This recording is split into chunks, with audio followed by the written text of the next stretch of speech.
Hi friends, welcome our channel. இன்னைக்கு நம்ம சேனல்ல என்ன ரெசிபி பார்க்க போறோம்னு பாத்தீங்கன்னா ஒரு வீட்ல இருக்கிற பொருள் அரிசி மாவை வச்சு அரிசி மாவும் நாட்டு சர்க்கரையும் வச்சு சூப்பரான ஒரு கொள்ளுக்கட்டை ரெசிபி தயார் பண்ண போறோம். எப்படி செய்யலாம்னு பார்க்கலாம் வாங்க. இப்போ அரிசி மாவை வந்து ஒரு கப் அரிசி மாவு எடுத்துக்கிறேன். நல்லா ஃப்ரை பண்ணி எடுத்துக்கலாம். அரிசி மாவு பார்த்தீங்கன்னா நல்லா ஃப்ரை ரோஸ்ட் ஆயிடுச்சு. இதில் ஒரு கப்பு நாட்டு சர்க்கரை சேர்த்திக்கலாம். இதையும் நல்லா ஃப்ரை பண்ணிக்கோங்க. 2 ஏலக்காய். நாட்டு சர்க்கரையும் அரிசி மாவும் நல்லா ஃப்ரை ஆகட்டும். பச்சரிசி மாவு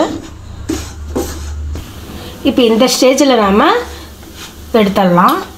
பாருங்கள், நல்லா வந்து வறுபட்டுருச்சு அரிசி மாவு. இப்படி இருக்கணும். இதை வந்து ஒரு பவுல்ஸுக்கு மாற்றிடலாம்.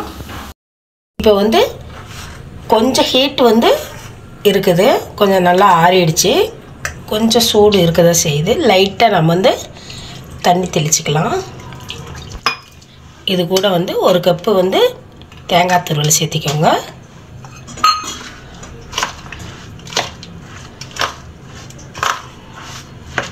கையில் பிடிக்கிற அளவுக்கு வந்து நம்ம வந்து லைட்டாக தண்ணி தெளித்து கலந்துக்கலாம் மாவை.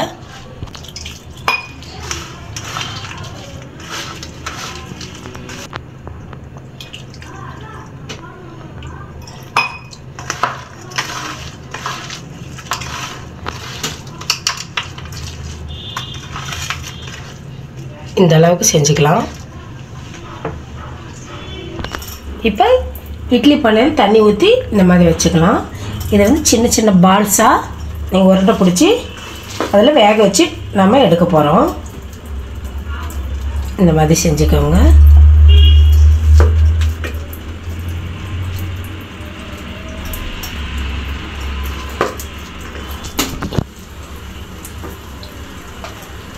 இந்த மாதிரி பார்த்திங்கன்னா நம்ம வேணுங்கிற ஷேப்புக்கு ரவுண்டாக பால்ஸ் மாதிரி பிடிச்சி நம்ம வந்து வேக வச்சு எடுத்துக்கலாம். ஒரு 10லேருந்து 15 நிமிஷம் வேகட்டும்.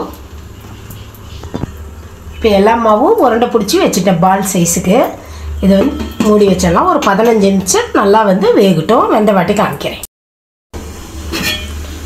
இப்போ கொழுக்கட்டை நல்லா வெந்துருச்சு சூப்பராக. நான் பவுல்ஸுக்கு மாற்றி உங்களுக்கு நான் காமிக்கிறேன். இப்போ பாருங்கள், வீட்டில் இருக்கிற அரிசி மாவை வச்சு சூப்பரான இன்ஸ்டன்ட் கொள்ளுக்கட்டை ரெடி பண்ணிட்டோம். இந்த ரெசிபி ரொம்ப டேஸ்ட்டாகவும் இருக்கும். குழந்தைங்கலேருந்து பெரியவங்க வரைக்கும் விரும்பி சாப்பிடுவாங்க. 20 நிமிஷத்தில் தயார் பண்ண ரெசிபி. நீங்களும் வீட்டில் ட்ரை பண்ணி பாருங்கள். எப்படி இருக்குதுன்னு பிடிச்சிருந்தா லைக் பண்ணி ஷேர் பண்ணி கமெண்ட்ஸ் பண்ணிவிடுங்க. தேங்க்யூ, பாய்.